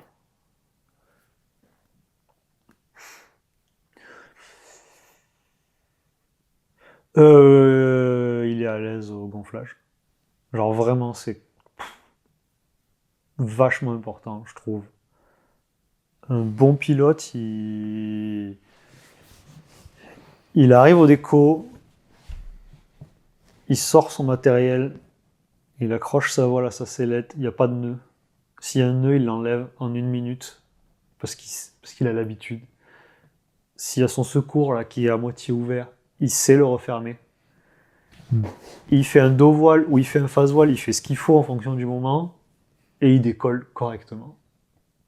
Ça, déjà, il y a une grosse part là-dessus. Il y a plein de gens qui font pas l'effort de juste connaître leur matos. Enfin, je sais pas, putain, tu t'achètes un jouet à 3000 balles. Moi, mon premier parapente, quand je l'ai acheté, j'ai appris à défaire les nœuds, quoi. J'ai passé des heures dans l'herbe, genre, waouh, comment on fait? J'étais content, quoi. Pas savoir faire ça, moi, ça me saoule quand je vois des gens qui savent pas faire ça au décollage. Et en plus, nous, à l'école, on est au décollage. Donc, on passe notre journée à voir des gens se préparer. Après, le bon pilote, il a des objectifs cohérents avec son niveau. Et je n'ai pas envie d'être plus précis que ça ensuite. Voilà, si on arrive à avoir des... Ouais, parce qu'après, ça va être très varié. Hein, non, mais vouloir faire du cross, de l'accro, du thermique, de la balade, des objectifs cohérents avec son niveau, un matos à peu près cohérent avec son niveau aussi. Et voilà. Et le bon pilote, il fait quoi? Non, c'est ça, ouais. Moi, je pense que si on est vraiment à l'aise au gonflage, pour moi, ça induit qu'on a fait beaucoup de pentécolle et de gonflage, donc on sait atterrir aussi. Je parle du freinage final, d'atterrir correctement sur les pieds et tout. Ça vient avec. Si on sait bien décoller, on a fait des heures de gonflage, on sait aussi bien atterrir. Si on sait gonfler sa voile comme il faut, en l'air, normalement, déjà, les bases de tangage, on va les avoir, ça va pas fermer n'importe comment. Je fais tout le temps ça, c'est marrant. C'est la marionnette. C'est la marionnette. Voilà, ça vient avec ça. Et après, le bon pilote aussi, c'est un peu plus dur à dire, mais ça marche bien. Il est curieux et il se remet en question s'il y a un pépin. Voilà, je pense que c'est pas mal. Ouais. Ok, intéressant. Toi aujourd'hui, moniteur, du coup c'est le parapente, c'est un peu ton travail. Oui. Comment tu arrives à dissocier un peu les deux dans ta pratique perso? À quoi ça ressemble aujourd'hui? Est-ce que tu te fais encore des runs? Est-ce que non, tu fais plus du tout d'accro? Est-ce que tu prends du plaisir en cross? Est-ce que tu vas faire des wagas? Qu'est-ce que tu fais aujourd'hui dans ta pratique perso? Juste du coup, on parlait de formation accro. Ouais. Par exemple, je sais pas si je veux en faire beaucoup ou pas, parce que l'accro c'est mon loisir et je suis pas sûr de vouloir. Ah, je comprends, ouais. De vouloir du coup travailler là-dedans aussi, parce que peut-être ça va être trop. Voilà. Mais bon, je vole beaucoup. Je fais que ça. J'ai que 2 loisirs, le parapente et je vais à la salle d'escalade pour utiliser mes muscles de temps en temps. Quoique en accro, vous avez quand même besoin... Un peu. On dit souvent que les gars, ils chauffent des épaules un peu. Ouais, tendinite à fond. Ouais, c'est ça. Ouais, l'accro, quand on fait beaucoup, tendinite du coude là et là. Okay. Et la nuque, un peu à la salle. La nuque des fois qui travaille. Okay. Ouais, c'est parce que c'est un effort de merde. Hein. Tu décolles, t'es froid. T'es là, tu t'es pas échauffé, t'as juste bu un café, et là d'un seul coup, tu tires très fort, ça craque. Bon. Après, faut Ouais, c'est plus physique que le... c'est le seul moment en parapente où on va forcer l'accro, utiliser de la force. Mais bon, c'est pas non plus incroyable. Moi, je vole beaucoup. Je vole beaucoup dès que j'ai du temps libre, des fois entre midi et deux, des fois avant le boulot, des fois après le boulot. À Alpin, il y a un avantage, c'est qu'on a des petits groupes d'élèves. Du coup, les moniteurs aussi, il y a souvent la place dans le camion pour qu'on puisse voler. Donc, je fais encore des runs en accro. Et je fais un peu de cross maintenant aussi. Plus de la balade que du cross. Faire un triangle isocèle, je m'en fous. Voler très longtemps, je le fais 2 fois par an. J'essaye de faire tous les ans genre, un vol plus gros. Mon record, c'est 180 km. Et ben, j'aimerais l'année prochaine faire 200 km. Voilà. Ok. Mais une fois par an, ça me suffit parce que à partir du moment où il faut mettre des appareils médicaux sur le corps, c'est plus du loisir Ouais. pour moi. Je Alors comprends. c'est de la souffrance. Non, mais c'est marrant. Et je me cette, dis genre, non, mais non, non. Et puis pareil, c'est que je te disais, le truc que j'adore, c'est reposer en haut des montagnes, Ouais. reposer au déco. Je suis en cross des fois, je T'as envie de passe poser à côté partout. d'un endroit magnifique, j'ai envie d'atterrir, manger mon sandwich, profiter de la vue. Et là, quand on fait un cross, qu'on n'a pas le droit d'atterrir, Ouais. et on fait notre triangle, et on le rate, et on rentre en stop, ça me saoule. Tu Mais fasses c'est du beau, vol, quoi. C'est vol beau. bivouac, poser un peu Oui, partout. voilà, ça serait bien. Mais non, mais je commence à apprécier de rester longtemps en l'air petit à petit. Je vieillis, hein, comme tous les vieux acrobates qui se mettent au cross. Non, moi j'adore me promener dans le coin, aller à un endroit où j'ai jamais été aussi. Et maintenant, là, depuis 2 ans, j'adore poser des stabs. C'est vraiment ce que je fais le plus. C'est un loisir stupide. Poser Mais des qu'est-ce stabs que un c'est peu partout drôle. ou juste, par exemple, en poser 3-6 ou Ouais, tout. tout. Tout. Ça, c'est vraiment ce qui me plaît le plus maintenant. Ouais. Là, sur les décollages, à la Pentecôte, en bas, à l'hétéro. Donc, aller faire aussi du soaring au col du Glandon, tout comme ça. Ça, j'aime bien. Tu fais un peu de soaring aussi en bord de mer ou... J'ai pas eu le temps d'y aller depuis très longtemps. Ok. Mais j'aimerais beaucoup avoir le temps d'y aller. Est-ce que pour toi, ça c'est une école qui... Tu parlais de gonflage, c'est aussi une bonne école pour les gens, le soaring, tu penses ou... Ah ouais. Le soaring, moi je vois dans la façon dont apprennent les gens ici le parapente, on apprend à gonfler assez pour pouvoir se jeter au bord de la falaise à Saint-Hilaire. On fait des ploufs. Notre niveau de gonflage est suffisant pour faire ça. Et après, on va apprendre un peu les thermiques, et on va se retrouver en l'air. Et ici, on peut on peut faire des jolis vols déjà, hein, rien qu'avec ce niveau-là. On peut devenir fort en thermique avant d'être fort en décollage, en fait. C'est typique de Saint-Hilaire, je crois. Enfin, un peu des Alpes. Mais par contre, dès qu'on va aller à d'autres endroits, c'est important de savoir bien gonfler, et voler en bord de mer, c'est beau. Du coup, c'est un passage, moi, je trouve, qui, au début de la pratique de pilote, est vraiment intéressant. Pour faire des premières heures de vol, le faire en soaring, c'est vachement plus facile que les faire en thermique, quoi. Oui, puis tu fais forcément plus de temps passé sous voile par terre, quoi. Enfin, Oui. Donc c'est le bord de forcément- mer, moi j'en ai fait quand même pas mal à mes débuts, et ça m'a donné une confiance au décollage vachement chouette. Du coup maintenant, aller voler dans les Alpes du Sud, on arrive au déco, ça ronfle, il y a plein de brise, ça m'inquiète pas. À l'atterrir à un endroit où ça ronfle, ça m'inquiète pas. Grâce à ça, c'est chouette.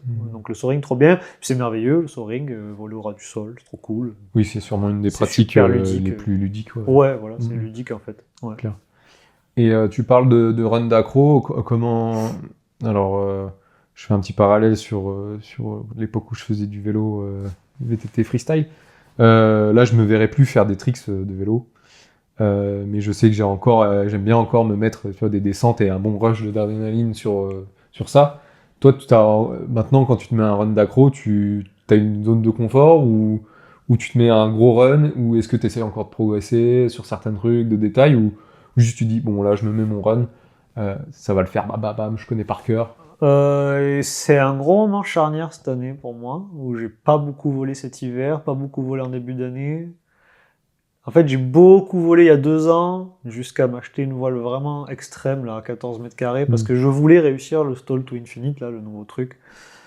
Donc j'ai réussi ça, j'étais content, mais du coup, j'avais une voile pas de mon niveau, franchement. Et donc là, j'ai eu du mal à voler avec. Et là, je suis en train de me dire, j'aimerais ne pas perdre la motivation. Donc je suis en train de réfléchir à changer de matos, peut-être tout ça. Mais du coup, quand je fais un run, ça dépend. Des fois, je fais des runs pour les gens qui sont en bas. Ça arrive assez souvent. J'ai les élèves en bas, ils n'ont jamais vu de parapente faire de l'accro. Je me dis, allez, je vais leur montrer. Donc du coup, il y a le run classique, on fait les trucs impressionnants, Infinite, McTwist, SAT. Voilà, pour que les gens Mais que en bas tu ils aient gardes du en main, spectacle. quoi. Mais moi, je kiffe, hein, Ouais. c'est sympa. Et de temps en temps, je réessaye des trucs que j'ai pas fait depuis longtemps.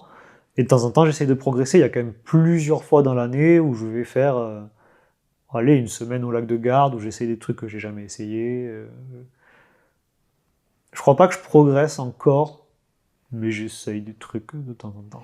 Et t'as des, entre guillemets, on n'a pas trop parlé de ça, mais est-ce que t'as des bêtes noires dans les accros Est-ce que Des t'as manœuvres? Ouais, des manœuvres que tu dis, ouah, ça vraiment. Enfin, je m'en rends pas compte parce que je suis pas acrobate, mais où tu dis, ouah, ça fait vraiment complètement flipper. Genre, mon cerveau, il bloque complet dessus. Et peut-être sur d'autres trucs où tu vois, je sais pas, il y a peut-être la plupart des acrobates qui arrivent et toi, t'y arrives pas. Ou inversement, Ouais. il y a beaucoup de gens qui n'y arrivent pas, mais toi, tu y arrives, tu as une facilité. Est-ce que ça existe, ça, dans l'accro? Ouais, Il y a complètement. des pilotes qui ont plus de facilité que d'autres Ouais, sur ouais, certains trucs. mais moi je trouve que ça se ressent en fonction de où tu as le plus pratiqué. T'as les, t'as les pilotes, on va faire des clichés, mais tu as les pilotes italiens du lac de Garde. Ils sont souvent forts en tumbling, parce qu'ils se mettent au-dessus de l'eau en sécurité. Du coup, on fait quoi? On envoie du lourd, on fait des gros tumbles twistés, Ok. tout le temps, à gauche et à droite, twistés, Ouais. machin. Et ils sont pas foutus de faire un hélico. Ok. Ça, j'ai vraiment déjà vu ce mec-là, il existe, hein, qui je pense, Ouais, ok. un type qui était en train d'apprendre les hélicos. Moi, j'étais en l'air avec lui une année à El Hierro, là. Et puis, il n'y arrivait pas. Et quand il s'énervait, il se twistait et il se faisait 20 tours d'infini twisté pour se défouler. Et après, il réessayait les hélicos. Ben, au même moment, moi, les hélicos, c'était les yeux fermés en lâchant la main. Et les tumbling, je ne savais pas faire. Parce que j'ai beaucoup fait d'accro en thermique, à Millau, des endroits bas, où du coup, les gros tricks où il faut prendre de l'élan, on les fait pas. Et on faisait beaucoup Misty Heli, Hélico, Twister. Donc ouais, moi, tout ce qui est négatif, les hélicos, j'arrive quand même bien. Euh, je le fais dans le thermique, je le fais près du relief. Faire un hélico, c'est comme faire un virage à droite. J'en ai fait beaucoup. Et je suis moins fort. Allez, mon truc que je sais pas faire, c'est les jokers. Les jokers, j'arrive pas. C'est quoi le. Enfin, C'est je connais, mais c'est un tumble en travers que tu arrêtes et qui part en hélico. Et en D'accord. fait, c'est Une combinaison. hyper, c'est une combinaison, c'est hyper dynamique. Et à chaque fois, genre, ça me centrifuge trop. Et du coup, je fais pas 4 ou 5 essais d'affilée. Après, je suis KO en fait. Et du coup, je m'entraîne pas à ça. Ok. Voilà, c'est pas. Après, je sais pas, par exemple, le cowboy, c'est une autre combinaison. Misty Satelli. Ben, j'ai essayé, j'ai réussi. Ok. Tu vois, je sais pas, comme ça. Ouais, il y a des facilités. Et Joker, il n'y a quoi. pas moyen. Et le cork, j'y arrive un peu, mais j'ai mis extrêmement longtemps avant d'y arriver. Cork, c'est quoi exactement? C'est un. C'est un énorme Misty Heli. Ok. Tu fais un tour d'élan complet à gauche et tu fais un gros Misty. En fait, l'idée, c'est que tu te mets au-dessus de la voile, comme un wingover, et là, ça part en hélico. Ok. Ouais. Super beau ça. Ça, c'est très joli. C'est très C'est joli, dur. ça. Pour moi, Ouais. c'est dur, ça. Ouais. Ouais. Est-ce que. Comment toi tu vois l'avenir du sport, de l'accro surtout, hein, parce que c'est ton domaine? Comment est-ce que tu vois qu'on est arrivé au bout? Ou est-ce que tu te dis non, il y a encore des nouveaux trucs? Où ils en sont au niveau des voiles? Je sais qu'ils font des voiles de malade maintenant, mais est-ce que ça va pas Ouais. encore progresser? Comment toi est-ce que tu sens qu'il y a un petit truc qui arrive? Est-ce que Ouais, mais je sais pas, j'ai jamais inventé de trick. ouais, mais Par exemple, tu vois, on pourrait se dire, ah, il pourrait y avoir ça et personne ne le fait. Non, il y a encore des verrous à débloquer, ça progresse. En plus, il y a quand même de plus en plus de monde qui en fait, des gens jeunes en plus, donc à la niaque, qui ont des idées, qui n'ont pas peur. Le matos évolue énormément. Il y a des subtilités dans les voiles maintenant. Déjà, qui peuvent faire le stall to infinite, c'est pas toutes les voiles. Maintenant, les stabs des voiles d'accro, les 5 ou 6 derniers caissons, sont fermés par des Ok. clapets. et ils sont gonflés d'air tout le temps. Donc même quand tu décroches, t'as pas le bout de la voile qui fait comme ça, c'est gonflé. Donc les voiles tournent plus vite dans les connexions, sont plus fufus pour chaque trick. Par contre, quand ça cravate, t'as une cravate qui reste gonflée, et c'est souvent genre, c'est Papillote de cravate secours, quoi. Ok. Donc, mais voilà, t'as des évolutions quand même, des vrais trucs qui changent, des profils qui changent, ce truc des stabs fermés, ça, il y a un gars qui l'a inventé, je sais plus qui c'est, je vais pas dire de conneries, et l'année d'après, il y avait plein de modèles de voile qui Game l'avaient. changer, comme Ouais, ils appellent ça. game Ok. changer. Par exemple, il y a un truc qu'on n'a pas encore, c'est le looping, le Ouais. vrai looping, Ouais. le power loop. Ça, on l'a pas, et un jour ça existera en parapente, il y a quelqu'un qui va trouver comment faire. Ah ouais. Pour l'instant, ça, c'est vraiment un truc qui manque, quoi. Ouais, de vraiment. Ouais, de vraiment faire un looping en parapente, quoi. Ouais. Donc il y en a qui ont essayé, encore l'an dernier, il y en a qui ont vraiment essayé, prendre beaucoup d'élan et faire un gros décrochage dynamique pour passer par-dessus. Ça n'a pas marché. C'était. Non, Théo, il avait passé. Non. Non, Théo, c'était le décrochage et c'est Ouais, lui qui essayait. Théo, lui, bah, il a réussi à faire le stall to infinite un peu en premier. Et ça, c'était Hugo Chauvin qui essayait surtout. Ah, le truc, le looping. Le hein. looping, Ouais. là, le power loop. Ok. Les paramotoristes, ils y arrivent avec le moteur maintenant. Ouais. Parce qu'il Mais y a en la parapente, patate. pour l'instant, ça n'existe pas. Ouais, ok. Donc tu vois, ça va continuer à Ouais, évoluer. continuer là-dedans, ouais. Moi, jusqu'à il y a 2 ans, j'ai essayé de m'accrocher, de réussir à suivre les trucs. Là, maintenant, j'ai accepté. Je me dis, je vais faire les trucs qui me font kiffer. Et puis, Retraite. oh là, ils sont trop chauds. C'est bien. C'est bien, c'est bien. Ouais, le profil des gars, ils sont quand même. Faut pas avoir peur quand même non plus. Les gars, ils sont. Bon, après, tu me diras, il y a l'expérience aussi, mais tu penses que pour réussir vraiment dans le sport à développer des choses, là, un gars comme Théo qui a plus ou moins notre âge, il a l'expérience, il a le bagage, mais t'as des jeunes qui vont arriver, qui vont pousser aussi le truc. Qu'est-ce qu'il faut? Parce que, enfin, je me perds un peu dans la question, mais tu vois, dans les crosseux, on disait à un moment, ouais, il fallait avoir un peu l'expérience, mais en même temps, tu vois qu'il y a des jeunes qui ont poussé le truc et qui ont réussi à faire mieux que les anciens. Tu vois, comment tu... Oui, je pense qu'il y a toujours Ouais, ce côté où tu as des jeunes qui vont avoir, qui vont peut-être oser des trucs que les anciens osent pas parce qu'ils ont leurs habitudes. Ouais. Je pense des fois il y a ça qui arrive. Par exemple, fermer les stabs, c'est des jeunes qui ont inventé ça.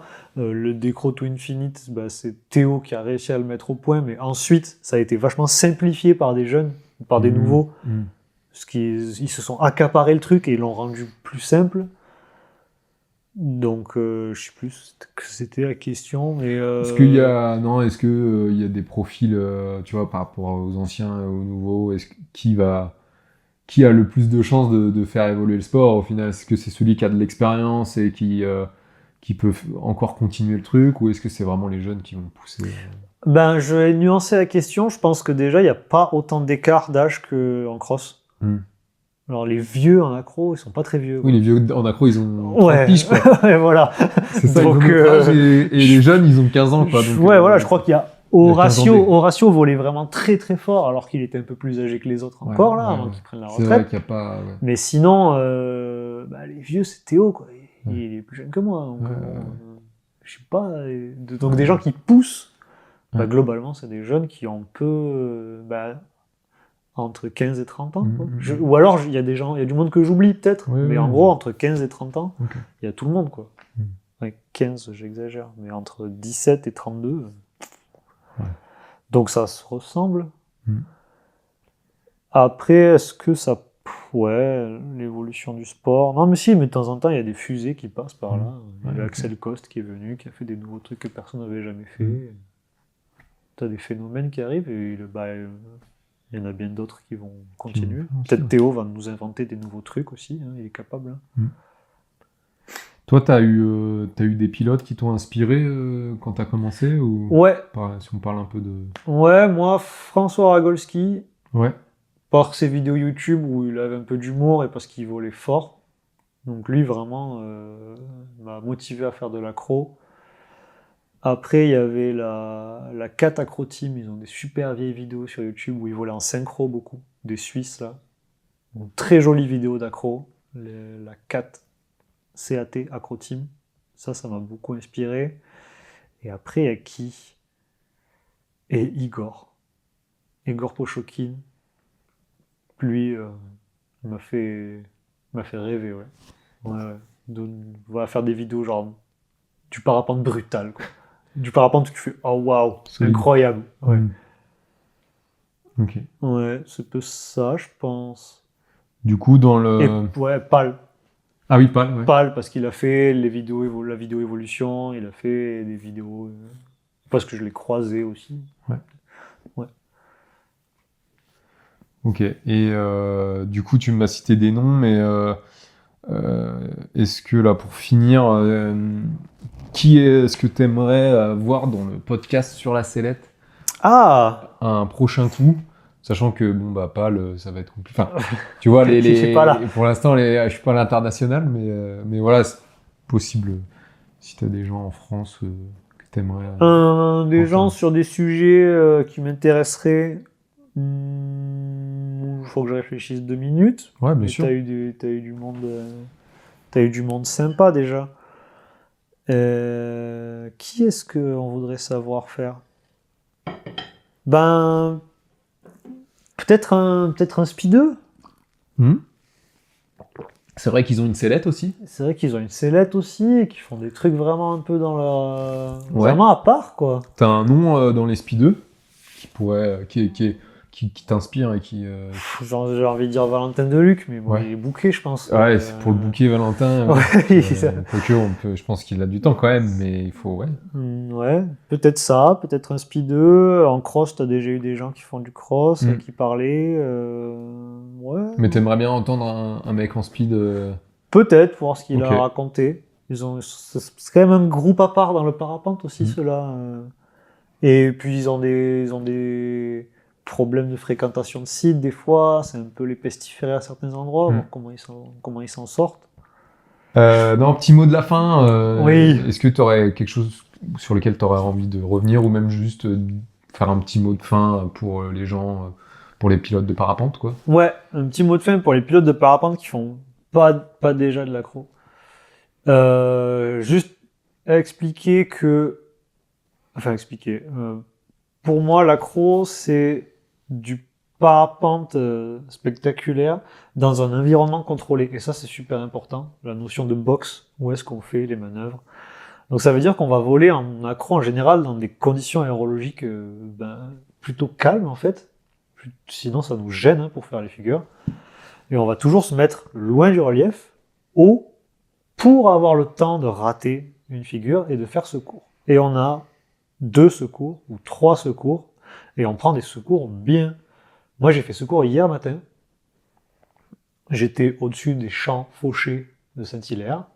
J'ai un Rogallo PTV 130 kg. Je l'ai sorti, j'ai affalé ma voile, j'ai atterri, j'ai pris le bus, je suis remonté. Genre vraiment, si on fait de l'accro, on va faire secours. On sait pas quand, mais on va faire secours. C'est obligé. De temps en temps, on va faire secours. Donc, faut toujours garder, et on garde ça à l'esprit. Donc, on se met dans un environnement contrôlé. Et pour moi, ça, c'est un gage de sécurité hyper important.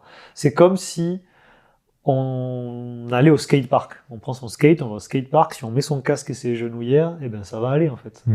Donc, ça ressemble à ça. À comparer avec le cross, où on engage vachement plus. Enfin, le cross, ou rien qu'aller en thermique au début, hein. Moi, quand je suis en cross et que j'ai un col à passer, derrière, je sais pas s'il y a de la brise ou pas. Je suis avec une aile plus difficile à piloter.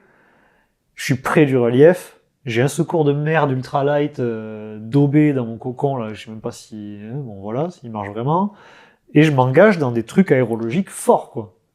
On prend des thermiques énormes. Sous le vent, ça monte mieux. Voilà. Donc, pour encourager les gens à faire de l'accro, si on le fait bien... Je vais pas dire que c'est pas dangereux, mais on contrôle beaucoup plus la prise de risque qu'en cross. On choisit vraiment d'engager à l'endroit où on veut engager. Et c'est pas l'aérologie qui décide. Et ça, c'est vachement agréable. C'est important de le préciser puisqu'effectivement, on a l'impression toujours de l'image de l'accro et tout de suite, ce que ça nous renvoie quelque chose de... on est en dehors des clous dans le vol. Mais finalement, comme tu le dis, comme tu le dis bien. Ben, faut. Pas Après, en si- plus, on peut argumenter. Genre, des accidents graves en compète d'accro, j'en connais pas. Des accidents graves en accro de gens qui étaient dans le box correctement placés, il y en a pas très très peu. Des gens qui s'explosent en cross, enfin, genre, regarde la X-Alp cette année, ce qu'ils ont fait, les gars, ils ont engagé la viande comme des malades. C'est vachement moins dangereux de faire de l'accro que de faire ce qu'ils font à la X-Alp, par exemple. Clairement, Voilà. clairement. Voilà, c'était Ok. mon mot de la fin pour dire Et que l'accro, c'est super. Ouais, l'accro c'est super juste une dernière question, parce que j'en profite pour ça. Même si toi t'es pas un expert du cross, j'aime bien avoir ce petit débat de forcément être un bon pilote d'accro va t'aider dans le cross. Ah oui. Mais est-ce que tu arriveras à débattre un peu C'est pas vrai. Ok. C'est pas vrai. Pour moi, ça a aidé. J'ai fait de l'accro parce que je faisais beaucoup de parapente. Et ma façon de faire de l'accro, sur des petits sites, m'a fait faire énormément de thermique. Et bon, évidemment, en accro, on prend des vracs, les fermetures, ça fait pas peur. Contrer, garder un cap, on sait faire. Donc, ça m'a permis de voler. Ça m'a permis de devenir à peu près efficace en thermique et de pouvoir voler avec une voile D sans me chier dessus. Par contre, apprendre à bien se placer au vent, sous le vent, à pas dans des trucs merdiques, c'est pas en accro que je l'ai appris. Et maintenant, prendre un pilote qui a démarré l'accro très tôt dans sa pratique du parapente et qui va vraiment tout le temps dans le box, tout le temps dans des conditions calmes, ça fera pas du tout de lui un bon pilote de cross. Genre, ça fera un bon pilote de vrac, en fait. Un pilote d'accro, il va prendre une fermeture, il va pas partir en autoroute. Ça, c'est garanti. Il va contrer, réussir à aller droit. S'il est assez haut, il va enlever sa cravate en décrochant. Par contre, prendre une fermeture au ras du relief et taper, ça n'en protège pas du tout. Donc, oui, un pilote d'accro fait un bon pilote de vrac, même avec une voile exigeante. Mais ça fait pas un bon pilote de cross. Quand t'es proche du relief et que t'es pas au bon endroit, quand t'es au ras de la falaise, t'es au ras de la falaise. Ça change pas pilote d'accro ou pas? Non, ouais, je crois. Ouais, je crois aussi. Non, ouais. Ok. Ouais, c'est intéressant d'avoir ce point de vue aussi sur. En fait, c'est inhérent à l'activité de quand tu crosses et que t'es au mauvais endroit et proche du relief. Si t'arrive un truc. T'as pas le temps de. T'as pas le temps, faire. en fait, c'est juste inhérent. C'est juste le truc terrible de fermer cravate autoroute sur pleine tour et s'écraser sans faire secours. Voilà, ça, l'accro, ça va te protéger de ça. Parce que tu vas pas facilement partir en autoroute et parce que tu vas faire secours s'il y a besoin, parce qu'un acrobate, ça fait secours. Parce que t'as le réflexe. Parce que tu as secours, tu sais que ça marche. C'était Nico Plein qui disait ça, que ça l'avait aidé, lui, à comprendre, surtout, avoir le réflexe de, ok, je suis plus très haut là, je vais peut-être pas avoir le temps de tout résoudre. Boum, secours, réflexe de secours plus simple que quelqu'un qui fait que du cross, qui a jamais lancé secours et qui sait pas comment ça marche. Ouais, et puis il a pas démystifié le truc, en fait. Et par contre, je pense qu'il n'y a pas besoin de faire de l'accro pour ne jamais partir en autoroute. Il suffit d'être un pilote de parapente normal qui a fait ses fermetures, qui a appris à contrer des rotations, des 3-6, donc ça s'apprend tout à fait en cible normal. Si on se laisse pas partir en autoroute, ça va mieux. Si on ose utiliser son secours et qu'on y a confiance et qu'on sait que ça marche, c'est bien. Et après, par contre, se placer au relief, ça c'est personnel, quoi. Genre, c'est la progression. Voilà. Dans le cross. Ok, merci beaucoup de m'avoir reçu. C'était cool ce petit dernier mot de la fin. Voilà. Et puis bien plein de bonnes choses pour cette saison. Et oui, toi aussi. Merci beaucoup. Ciao.